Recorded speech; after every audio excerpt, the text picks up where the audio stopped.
Welcome back to Rüniverse. I'm Andrew, and this is the second of 8 installments in the Facet Spotlight series, where I'm going to be looking at each of the colors of Rüniverse, or the facets, and really drilling down into each one.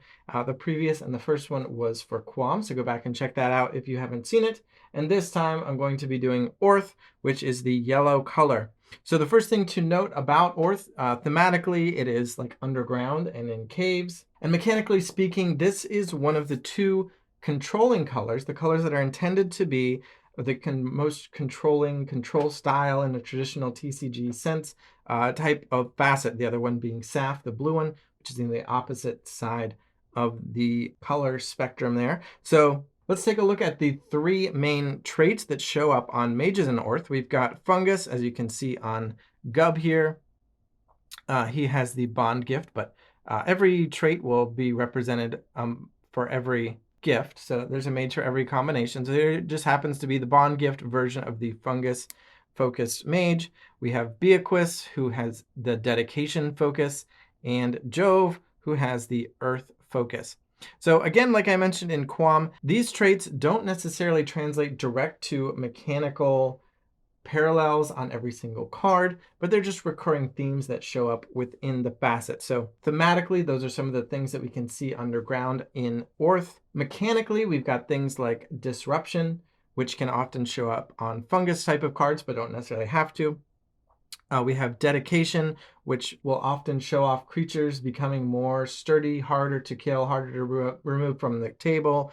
They're going to be guarding, protecting your bonds, and you're not going to be able to kill them. And then we've got earth, which generally means they're bigger, which also means they're harder to get rid of, and is a bit of an overlap with dedication in some sense mechanically. But we'll see as we break down the cards how I've kind of delineated it a little bit. Of course, thematically, dedication and earth are very different. Earth is just an element, just means dirt, rock, ground. And dedication is more of a mental state of being, and Orth embodies both of those. So first up, let's look at what Orth is best at, which is defense. So we're hiding underground, we're burrowing, and we are protecting ourselves, and our creatures are not dying. So here is the card Burrowing. It can be attached as Vim to a creature. It's a spell, and it gives the burrowing ability to the creature it's attached to, which means that when the creature is attacked, no damage is dealt. The creature is tasked, and it can't be attacked as long as it's tasked this way, aka as long as it's burrowing.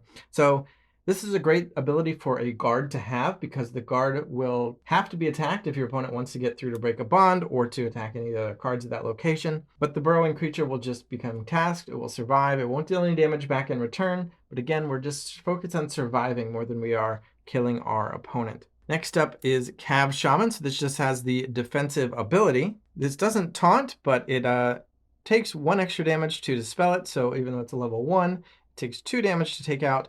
But if its mage has a dedication focus, it has defensive 3 instead, so it would need 4 damage to take out. So it's just a level 1 common, which can be very hard to take out. Next up, we have Dig Beetle, which is a beetle and just straight up has the burrowing ability. So another little level 1, but its purpose is just to survive there. We've got Earth Growth Tower.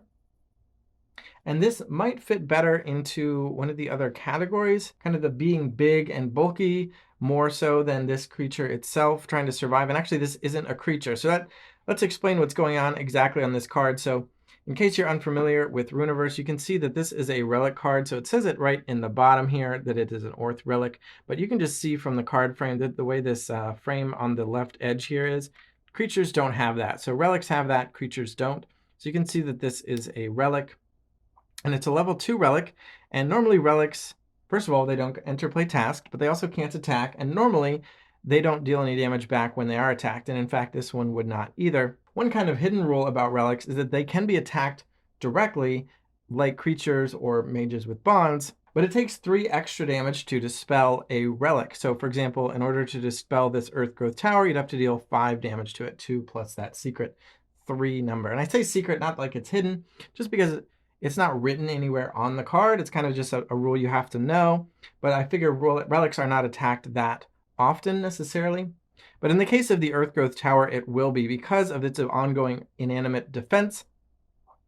It basically has 2 abilities combined in one. First of all, it can guard, which relics normally cannot guard, and it doesn't stop guarding when it's attacked, and normally creatures, for example, do stop guarding as soon as they're attacked, even if they're not dispelled. But in the case of Earthgrowth Tower, you're gonna have to do 5 damage to that in order to dispel it, at which point it will then stop guarding, but until then, it's just gonna be standing in the way. So that's kind of a mix of the dedication themed mechanics and the earth themed mechanics, and clearly this is an earth and a dedication card, so I guess that makes sense.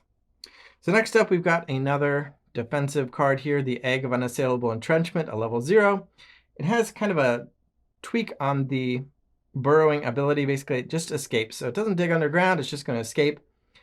When it's attacked and you have more mages than just it just goes to one of your other mages at random. So it's always jumping around.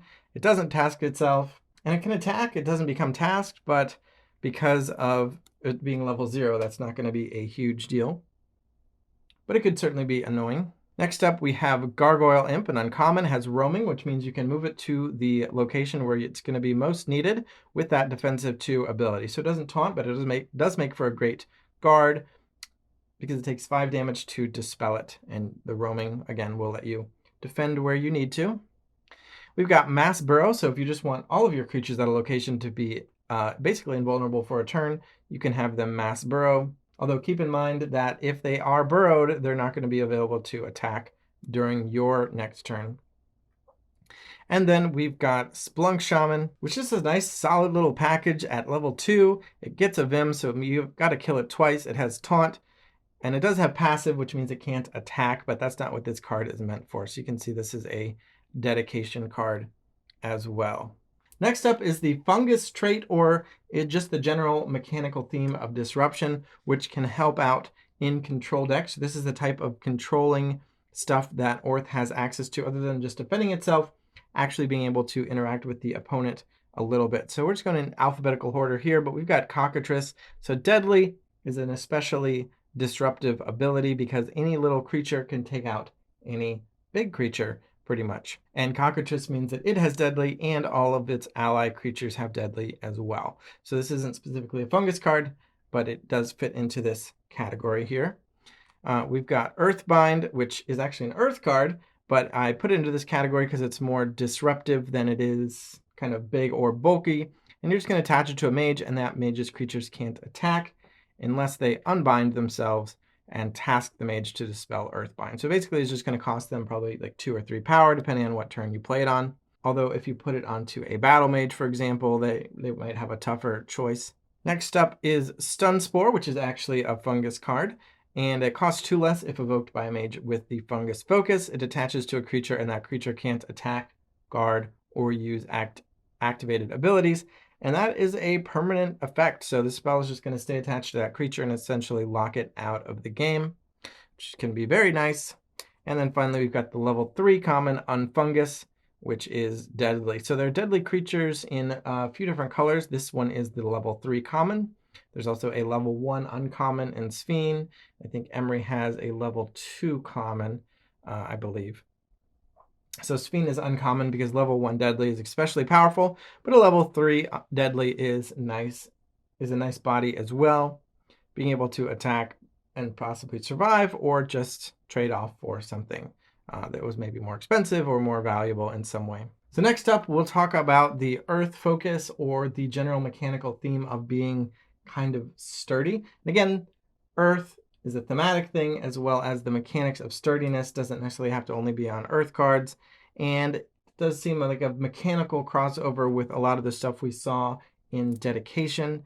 But let's just take a look at the cards, and maybe you can see what I'm seeing, or if I'm just going a little bit crazy here. But so here's Kidna, which has the strengthen ability that can give an ally a level +1 counter. So you can just make your creatures a little bit bigger. It's not like burrowing where they're like running away from attacks. This is like, no, we're going to fight. We're just going to try to be a little bit tougher. So I wouldn't say Orth is the best at this type of thing. Definitely Emery is the bigger one.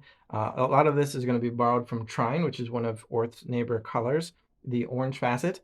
And there are colors that do bigger better, but Orth definitely has some sturdiness to it. Kidna can evolve into Spy Kidna, which would then So it'd be level 3, you'd only have to pay 2 to evolve it, or you can just ignore the evolve and play Spy Echidna as a level 3. And it's going to have piggyback.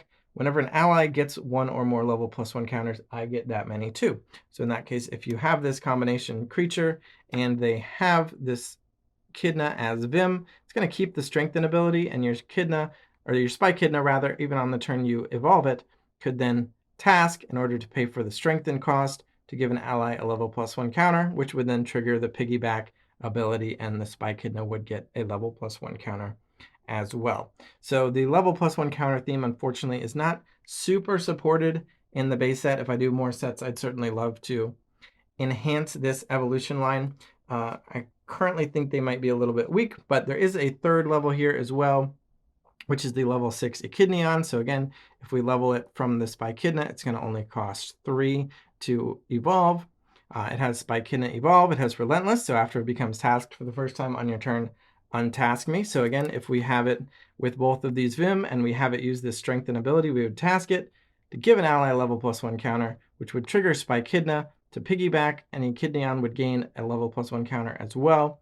And then Relentless would mean it could then untask, and then it could use Strengthen again, and the same thing, or with its new level +1 counter, it could then just attack. Meanwhile, doubling spines means that level +1 counters on all your mage's creatures grant level +2 instead of 1. So this would, so for example, let's say turn 1 you play Echidna, task, because that's how creatures come into play. You untask it. On your second turn, you pay 2 power to pay the difference and evolve into Spy Echidna. And then you would need an ally. Maybe you play an Egg of Unassailable Entrenchment to strengthen and then piggyback, so the Spy Echidna gets a counter as well. And then on your third turn, you just need to pay 3, the difference between 6 and 3. So you're just doing a basic 3 evolve here. You can then task it to strengthen that egg, put a level +1 counter on it, which now has 2 level +1 counters. Relentless means this Echidnion untasks. It has 2 level +1 counters, but they're both granting doubled increases. So your Echidnion is level 10, and that Egg of Unassailable Entrenchment with 2 level +1 counters on it, which is a level 0, naturally would be level 4 because of the doubling spines and the 2 counters that it has accumulated. So that's just a little sequence you can do with this evolution chain, and you can see we're growing, we're getting bigger. There's a little bit of Emery you can see here, which is not one of Orth's neighbor colors, but that's kind of what we're looking at with this durability type of mechanical concept. Next up, we just have a straightforward level 2. If it's evoked by a mage with an earth focus, it costs 1 less. This is just a simple common, just a little level 2, but you can play it on turn 1 with the right mage, which is just a nice little bonus for common in Orth. Not especially powerful. Here we have Rockriant, which definitely sells the durability concept here. So level 4 gets level +2, which means it's a level 6 just all the time. And you only have to pay 4 for it though. And burrowing forestallment means it can't be attacked while it has allies, unless you basically choose to give up that ability and have it guard. In that case, your opponent will definitely be able to attack it because it's guarding. But as long as you don't guard with this, you can kind of use this to keep your level 6 around. So this is actually less defensive. It's not defending its friends or your bonds. It's saying, no, no, no, I want somebody else to guard for me, and then I'm going to survive. It does have that dedication trait, I guess, just to show how serious it is about itself surviving. Next up is just another simple one here. Is just a level 2 Steel Mote. It can't be chosen for opposing spells and effects. Just another simple common, just solid and straightforward. And then we have the rare Terrafly with the Earth trait here. Earth and Aura, its allies get level +2, which is a nice big boost. And to pay for that, the Terrafly just likes to flutter around. It can't attack or deal damage, and it can't guard or be attacked by creatures. So you're playing Terrafly basically just to buff up your other creatures at that location, and that is part of the Earth theme or the mechanical theme of just being big and strong, even though this itself is just a little butterfly that does not participate. So next up is another little packet of cards. We just got 3 cards here. I decided to name this concept Judo, being the idea of deviating your opponent's energy back against them. We're going to see a little bit more dedication in the form of here this Tervarine. So it has burrowing. We've seen burrowing before, But what's different here is the tunnel attack ability, which is if it's burrowed during your turn, you can untask it and it gets level +1 this turn. So it basically punishes your opponent for attacking the tambourine, which means it's a super good guard because it guards, your opponent will attack it. They won't kill it because it just burrows. And then on your turn, you get to come out of the tunnel and attack as a bigger creature. So that is a really nice one. And then this isn't an evolution, but it's just the big daddy version, the Tambourine Terror, which is a level 5 with basically the same combination of abilities, except for instead of tunnel attack, it's tunnel attack 2, which means when it does come out of burrowed, it's going to have level 2 instead of +1. So it'll be a 7. So that's just kind of punishing your opponent for attacking. If they really, I mean, obviously, if you set that as a guard, they don't have a lot of choice, but they still get to decide, are they going to go in at the location or are they just going to leave you be? And if they decide to go for it and send your Terravarines underground, they're going to come back out swinging. And then we have this rare Jove's Helm, which is a relic. The Dwemer of Dedication says whenever you discard a card or whenever one of my mage's cards in play is dispelled, if it was due to an opposing spell, effect, or non-combat attack, draw a card. So basically, if your opponent destroys your stuff without just doing basic attacks, you get to draw a card in recompense. So that's just another like that Judo theme. A little bit more of control. It's defensive and offensive at the same time, punishing your opponent for doing things you don't like. And it's a little late, but I should have brought back out Jove. So this is one of the mages I showed you at the beginning, but this mage has the Orth gift. And the Orth gift is each creature you controlled by your mage with the most creatures gains a face down Vim from the top of your deck. So you could argue that this is an Earth themed ability. Maybe it's a sturdiness. It's also kind of a dedication. Again, those concepts mechanically overlap quite a bit. Thematically, they're very different, but nonetheless, the Orth gift kind of plays into both of that territory. And then we can go into the last category of cards, which are just kind of control staples, like things that control decks need. One thing that control decks like to do is draw cards.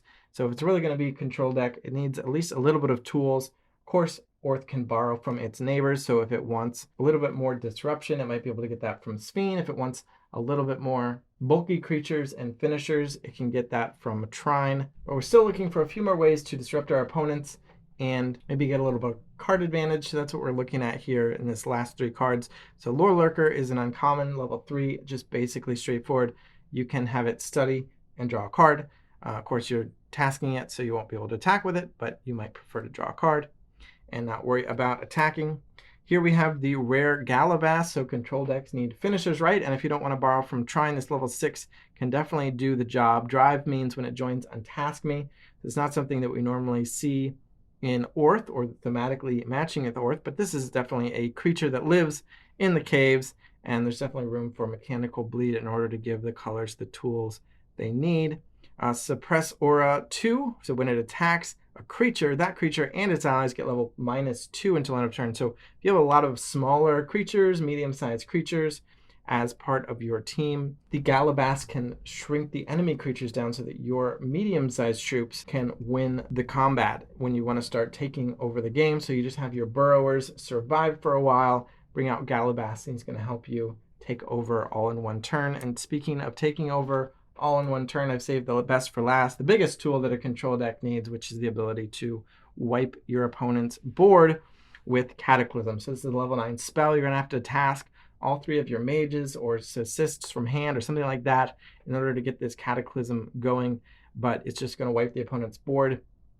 I do have an Orth deck built, which is built around trying to resolve that Cataclysm. Basically, you just want to survive, build up a bunch of creatures that are really hard to get rid of, even if they're small. As long as they've got at least 1 level on them, that's enough to break a bond. And when you finally do draw and are able to evoke that Cataclysm, you're going to wipe your opponent's board. Their guards are going to be gone, and all your tiny little troops can pile in and break the bonds, which is the control deck, kind of a swarm control deck, which is kind of weird, is what I've built around. Although if you wanted to play something more Gala Bass focused, I guess that would also be kind of swarm based, because of the Suppress Aura is really going to benefit from having some more allies. And that swarm element is definitely shared with Sphene, which is the neighboring color of light, your yellow-green, and that is a very much swarm-focused color, so you can see some of the bleed there. If you want to play that kind of control deck, there are some small creatures you can get from Sphene as well to enhance the strategy, with Cataclysm or Gala Bass. Or you can just play the controlling elements, maybe focus on fungus with Unfungus and the Stun Spore, and resolve a finisher, maybe something from Trine, like Trine Hulk, or Rock Golem, which is the big level 6, but will also be defending you along the way. So anyway, thanks for looking at Orth with me. Let me know which card or strategy seems most enticing. Let me know if you think Orth is missing some tools, or if you think they've got everything they need to build a reasonable strategy against the other facets. Subscribe so we can get more subscribers, and bye.